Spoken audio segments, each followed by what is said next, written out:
전라북도 진안에서 발원해 굽이굽이 전라남도로 흘러드는 섬진강.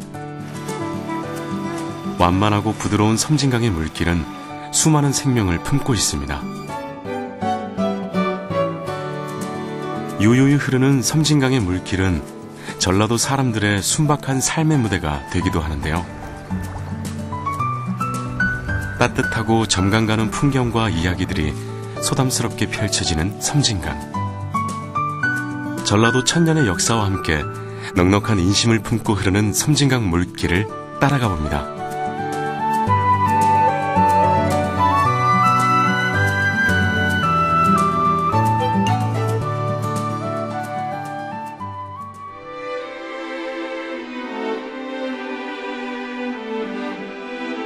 전북 진안의 팔공산.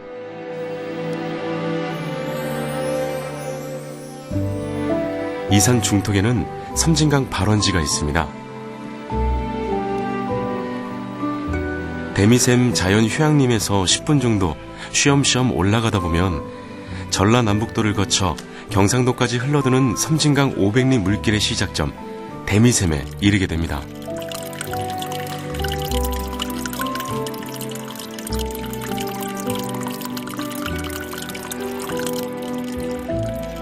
바위 틈에서 흘러나오는 이 작은 물줄기가 바로 섬진강의 시작입니다. 작은 땀방울을 흘리면서 올라왔던 이곳은 섬진강의 시작점인 대미샘입니다. 대미, 많이 들어본 이름 같지 않습니까? 대미는 산더미, 꽃더미, 산봉우리 이런 뜻으로서 큰 더미를 뜻하는 그런 이름이 대미이고요. 여기서 600m만 올라가면 산봉우리의 이름이 천상대미인데 섬진강에서부터 하늘로 올라가는 길목이다라고 하는 그런 뜻을 가지고 있어서 천상대미 이렇게 유래가 되고 있습니다.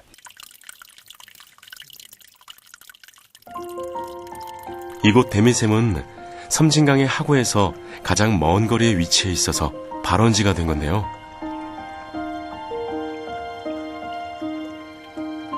이 작은 대미샘 물줄기에 곳곳에 물들이 모이고 모여 넓디 넓은 섬진강이 됩니다.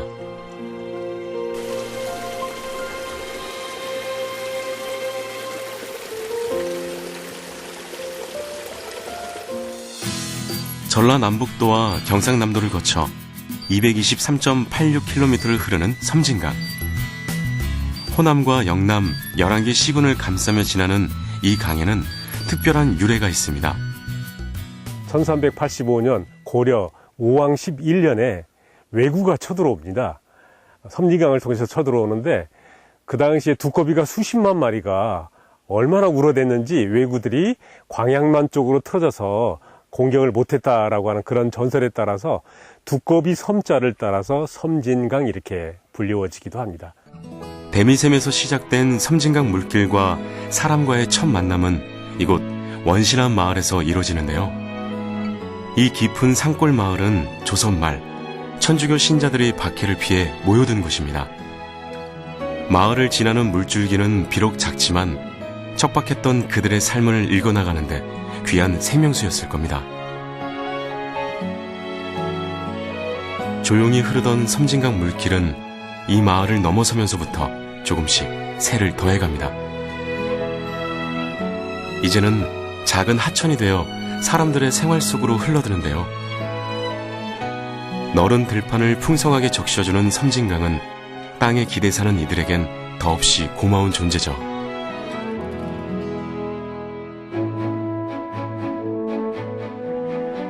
쉼없이 흘러온 물줄기는 임실 사선대에 이르면 강의 모습을 조금씩 갖추기 시작합니다. 오원천이란 이름도 생기죠. 풍성해진 물줄기만큼이나 많은 생명들이 이 하천에 깃들게 되는데요.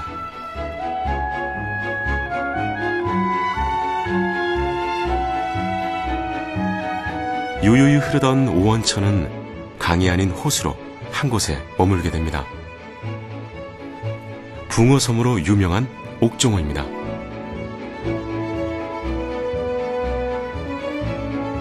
옥정호는 바로 이 섬진강 댐이 건설되면서 생긴 인공호수입니다. 섬진강 댐은 농업 용수 공급과 전력 생산을 위해 만들어진 우리나라 최초의 다목적댐인데요.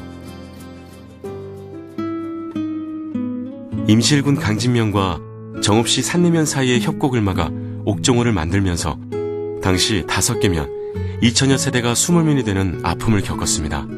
이 주민들이 어디로 쫓겨나느냐? 개화도로 가게 됩니다.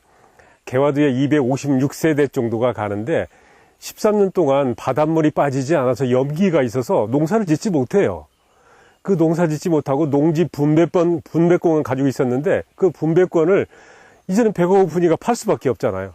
이 농지 분배권을 팔고 난 다음에 다시 또 고향으로 돌아옵니다. 또한 수몰민들 가운데 일부는 당시 간척 사업이 시작된 시화호로 이주합니다. 하지만 그 지역 주민들과 잦은 갈등으로 상처만 안고 고향으로 돌아오는데요. 이처럼 옥정호엔 지역 주민들의 깊은 애환이 깃들어 있습니다.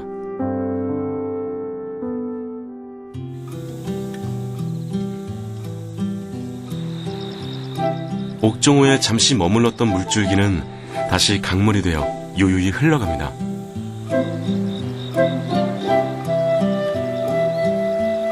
이곳은 임실군 덕치면 진매마을 앞인데요. 더위가 기승을 부리는 한낮에도 부지런히 일을 하고 있는 김도수 씨. 그는 광양에서 직장 생활을 하다 은퇴 이후 전주에 새 거처를 마련했다고 합니다.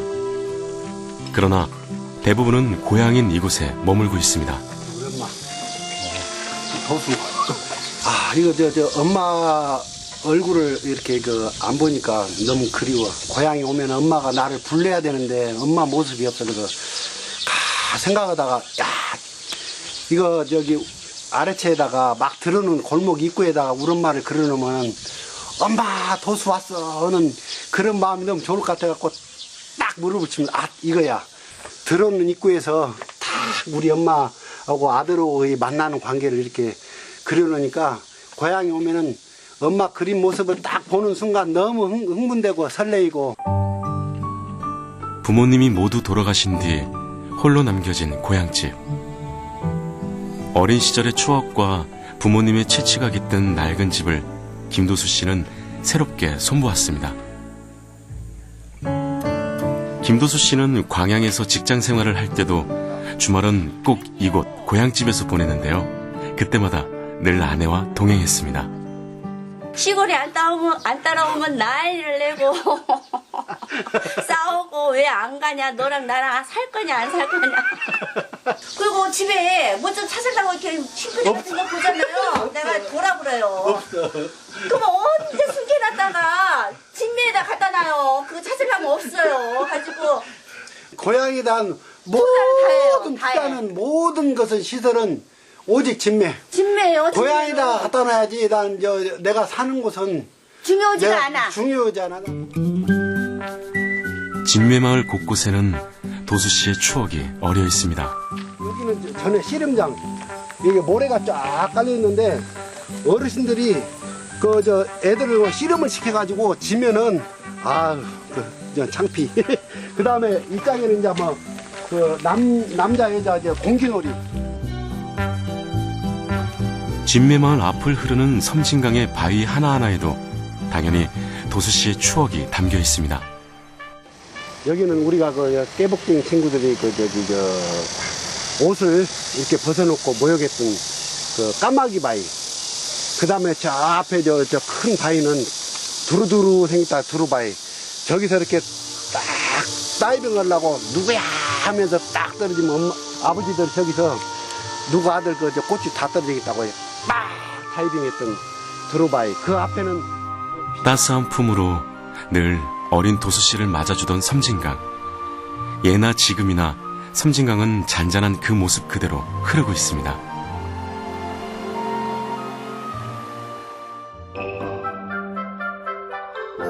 어린 시절의 추억을 뒤로하고 섬진강은 다시 발길을 재촉합니다. 임시를 거쳐 이제는 순창으로 접어들었는데요. 장군목으로 불리는 이곳에선 물살이 수만 년에 걸쳐 다듬어 놓은 기묘한 바위들을 만날 수 있습니다. 이곳은 여름이면 많은 사람들이 찾는 물놀이 장소이기도 하죠. 이곳의 명물은 바로 이 바위. 가운데가 움푹 파여 요광바위로 불리는데요. 한때 도난까지 당하는 등 유명세를 치른 이 바위도 섬진강이 빚은 작품입니다. 장군목에서 500m를 가다 보면 마을을 만나는데요. 바로 구미마을입니다. 이곳은 남원 양씨 집성촌으로 고려말 이곳에 자리 잡은 뒤 600년의 역사를 이어왔는데요. 그동안 수많은 인재들이 배출된 명문 마을입니다.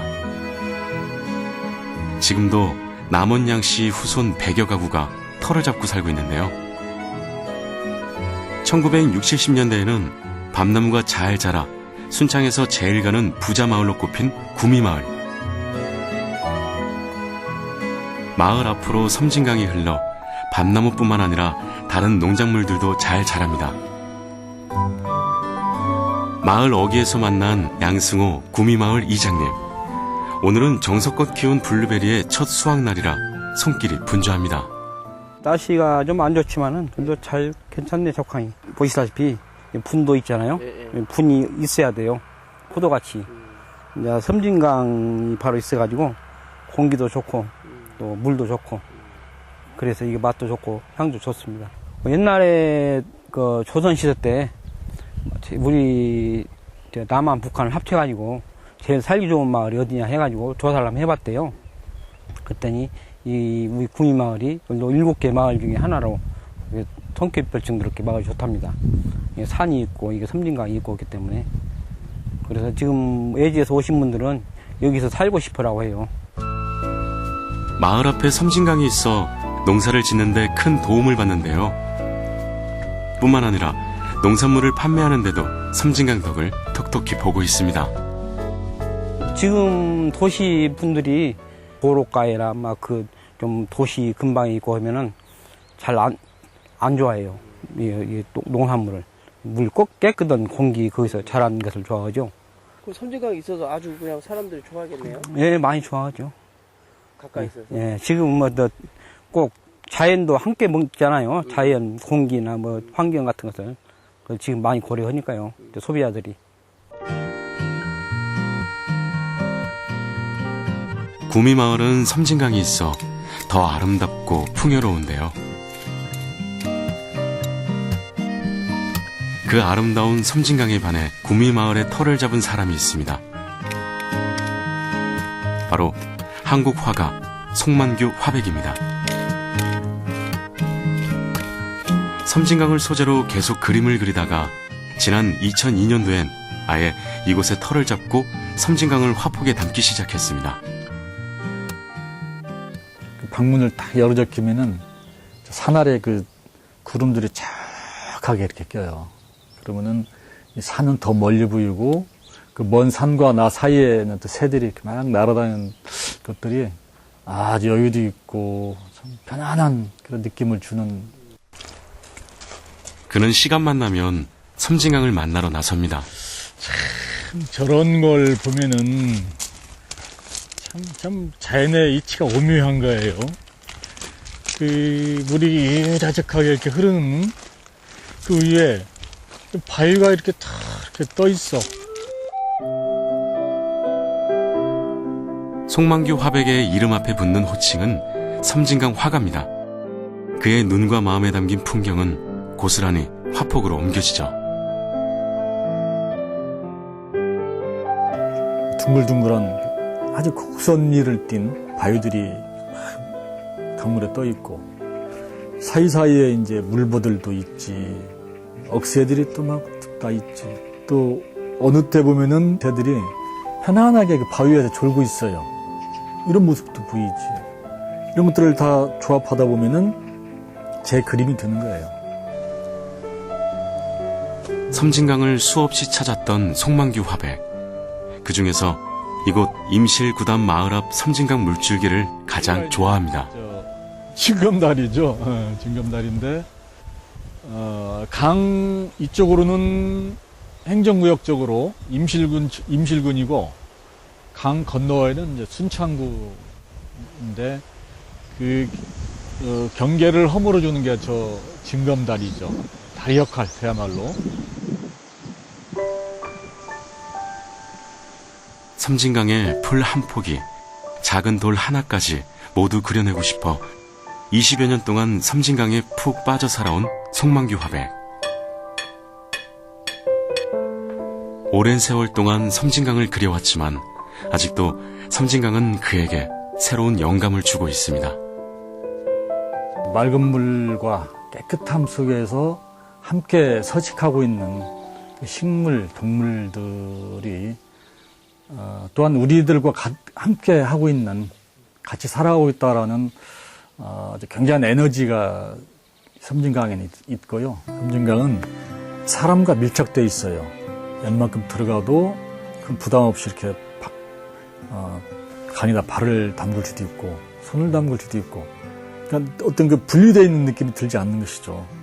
강이라고는 위험이 있거든요. 무섭기도 하고 빠지면 어떨까 하는 염려스러움도 있고, 그런데 섬진강은 그러지가 않아요. 옆에 있어. 그냥 같이 어우러지는 곳, 이런 느낌을 주는 게 섬진강이더라고. 그러니까 편안하죠. 그러니 고요할 수밖에 없죠. 유유자적하게 가만.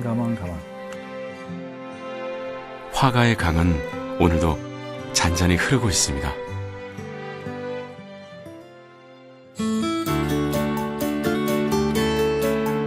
순창을 넘은 섬진강 물줄기는 이제 전남 곡성에 이릅니다. 이곳에서부턴 강폭이 넓어지기 시작하는데요. 마침 이곳에서 낚시 준비가 한창인 김정국 씨를 만났습니다. 제철을 맞은 은어잡이에 나선 건데요. 은어 낚시는 은어를 은어로 잡아요. 은어는 특성이, 은어는 그 바위에가 있거든요. 물 이끼, 그 바위에 이끼를 먹고 사는데요. 은어 자기들 영역이 있어요. 그래가지고, 다른 은어를 여면 쟤네들이 은어를 밀어내요. 그러면서 이 낚시 바늘에가 걸리는 거예요. 꼬리로 밀어내거든요. 참게잡이가 끝난 5월부터 9월까지가 섬진강 은어잡이 철입니다. 저기 물속에 바위 보이죠? 바위 저기 물 흘러가는데 그리로 이 은어가 내가 원하는 방향으로 은어를 보낼 수가 있어요. 고기가 저가 있다 그러면 이렇게 보내는 거예요. 민물낚시의 최고봉으로 불리는 은어낚시. 은어를 잡을 땐 살아있는 은어를 미끼로 사용합니다. 자신의 영역에 다른 은어가 들어오는 순간 바로 공격을 하는 은어의 습성을 이용해 낚시를 하는 건데요. 어릴 적 보았던 아버지의 모습 그대로 이제는 아들이 대를 이어 섬진강에 낚싯대를 들이웁니다. 아버지가 은어 낚시에서 이쪽에서 제일 1인자예요, 1인자. 최고 잘 나시고, 특히 또 은어 낚시 같은 경우에는 물속에 고기가 어느 정도 있는 걸 알아야 돼요. 그 바위에가 은어가 3마리 있다 그러면 아버지 같은 경우는 그 3마리 있는 걸 아세요. 어디를 가거나 어떤 바위에 몇 마리 어디 있고 그걸 다 은어를 잡아내세요. 그러면 이제 다른 은어들이 그 자리를 또 들어옵니다. 그러면 이제 그 다음날 또 가서 잡고. 그때 뭐 기억나시는 것 좀 있으세요? 아버지가 은어 잡으면 고기통 들고 따라다녀야죠.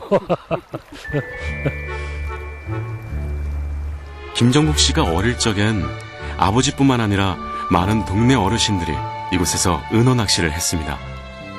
이제는 마을 어르신 대신 낚시를 좋아하는 많은 사람들이 섬진강을 찾아옵니다. 저 보세요.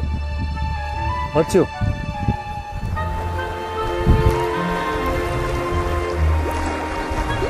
은어가 산다는 건 물이 맑다는 건데요.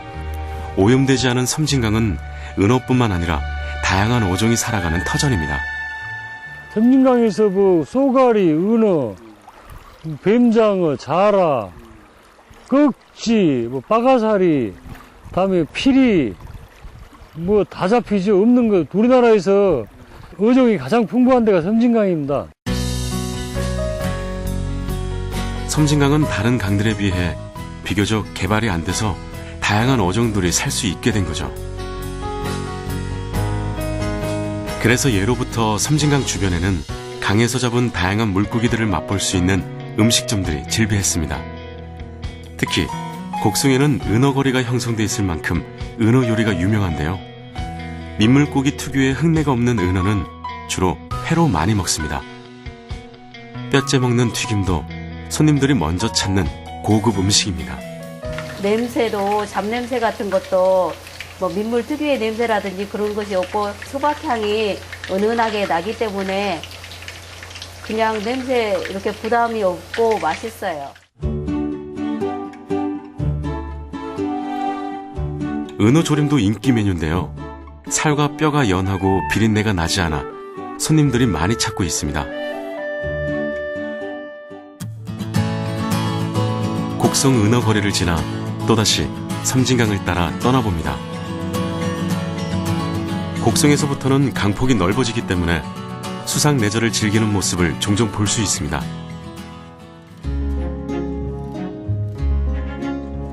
섬진강은 이제 곡성을 지나 산 깊은 구례에 접어듭니다.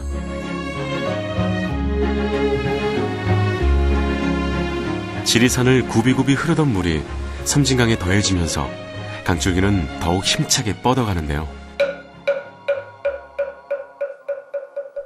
섬진강에 새를 더하는 지리산 품에는 역사 깊은 사찰이 자리해 있습니다. 천년 고찰 화엄사인데요. 대가람의 위세를 이어온 화엄사는 늘 질곡의 역사 한가운데 있었습니다. 임진왜란 당시 섬진강을 통해 들어온 왜구들에 의해 무려 5,000칸의 건물이 전소된 화엄사. 빨치산들이 지리산에 숨어든 한국전쟁 당시에도 화엄사는 풍전 등화의 위기에 처했습니다. 빨치산 소탕을 위해 화엄사를 전소하라는 명령이 떨어진 건데요. 당시 차일혁 경찰 경무관의 기지로 위기를 넘겼습니다.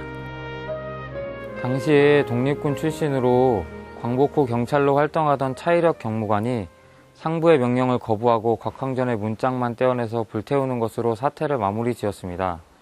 그 당시에 절을 불태우는 건 한나절이면 족하지만 절을 세우는 데는 1000년 이상의 세월로도 부족하다는 말을 남겼다고 합니다.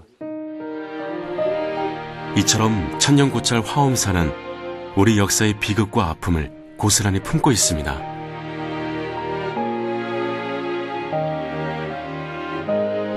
무수히도 오랜 세월, 전라도 곳곳에 흘러넘친 흥망성쇠의 이야기를 품고 변함없이 흐르고 있는 섬진강.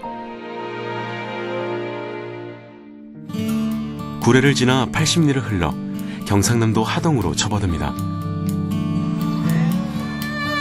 이곳에 자리한 것이 바로 화개장터입니다.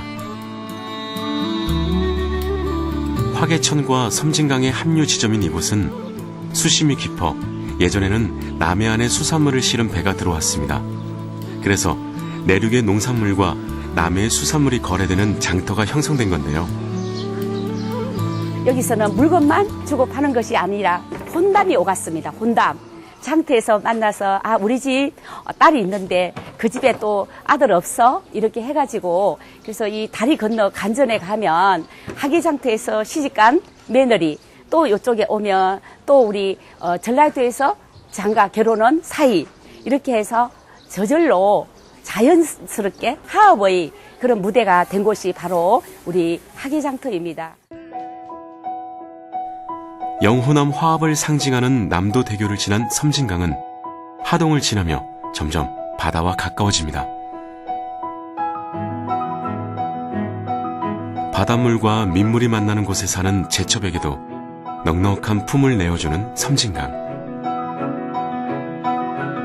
소설 토지의 배경인 경남 하동 평사리의 들판도 풍요롭게 채워주며 섬진강은 이제 바다로 나갈 준비를 합니다. 230여 킬로미터를 쉬지 않고 흐르고 흘러온 섬진강. 마지막 종착지는 섬진대교입니다. 이곳을 넘으면 이제 섬진강은 남해라는 새로운 이름을 얻습니다.